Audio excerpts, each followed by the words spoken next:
Senga bir hikoya aytib beraman.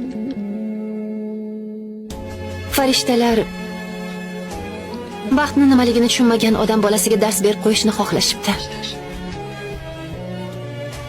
Baxtni yashirib qo'yaylik. Yashirganda ham osonlikcha topilmaydigan joyga berkitaylik. Natijada odam uni izlasin, topishga harakat qilsin, qiynalsin va oqibatda baxtni qadriga yetsin deyishibdi. Albatta bu ishni qilish vaqtida oson bo'lmasligini tushunib yetishibdi. Va yer yuzida baxtni yashirib qo'yishga arziydigan joy topisha olmabdi.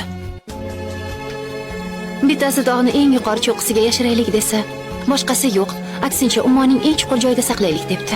Albatta bu fikrlarni ma'qullashmabdi. Oxiri ulardan biri chiqib, yaxshisi baxtni odam bolasini o'z ichiga, qalbiga yashiraylik. Chunki uni izlarkan, o'z ichiga nazar solish hech kimning aqliga kelmaydi debdi. Baxtli bo'lishni istasang, nigohingni o'z qalbingga qarat. Boshqa yerdan, o'zga narsalardan izlagan baxting aslida o'z qo'lingda.